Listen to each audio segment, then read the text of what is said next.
बहुत पुरानी बात है। हरि नाम का एक सीधा साधा किसान था।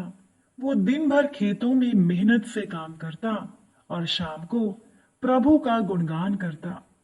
अब हरि के मन में एक ही इच्छा थी कि वो उडुपी के भगवान श्री कृष्ण जी के दर्शन करना चाहता था। साथ संगत जी, उडुपी दक्षिण कन्नड़ जिले का एक प्रमुख तीर्थ था। प्रतिवर्ष जब तीर्थ यात्री वहां जाने के लिए तैयार होते तो हरि का मन भी मचल जाता, लेकिन धन की कमी की वजह से वो जा नहीं पाता था। अब इसी तरह से कुछ वर्ष बीत गए।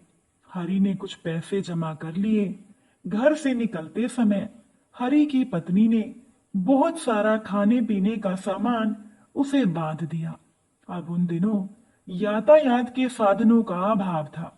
तीर्थयात्री पैदल ही जाया करते थे। रास्ते में हरि की मुलाकात एक बूढ़े व्यक्ति से हुई। उस बुजुर्ग व्यक्ति के कपड़े फटे पुराने थे और उनके पांव में जूते भी नहीं थे।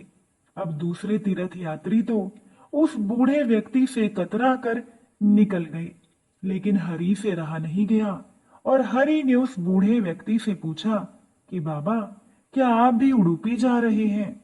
ये सुनकर बूढ़े व्यक्ति की आंखों में आंसू आ गए। उसने रूंधे स्वर में जवाब दिया, मैं भला तीर्थ कैसे जा सकता हूँ?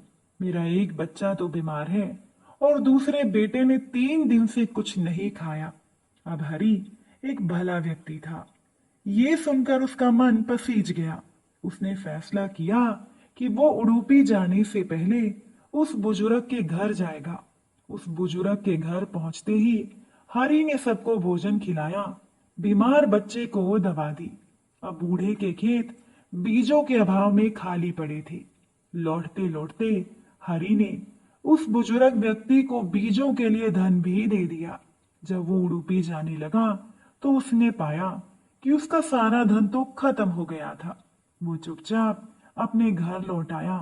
अब हरि के मन में तीर्थ यात्रा ना कर पाने का कोई दुख नहीं था, बल्कि उसे खुशी थी कि उसने किसी का भला किया है। हरि की पत्नी भी पति के इस काम से बहुत खुश थी। अब उसी रात को हरि ने सपने में भगवान श्री कृष्ण को देखा।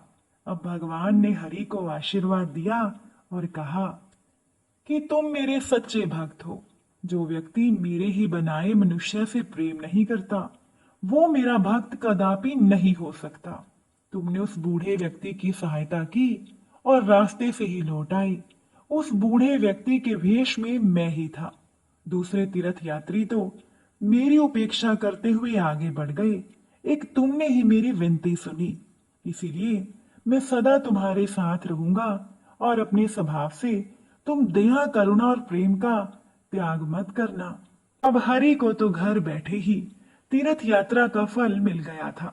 इसीलिए हमारे आसपास भी जो भी कोई दीन दुखी है, कोई भी अन्य जीव जिसे हमारी सहायता की जरूरत हो, तो उसकी मदद जरूर कीजिए, क्योंकि ना जाने किस रूप में हमें नारायण मिल जाए।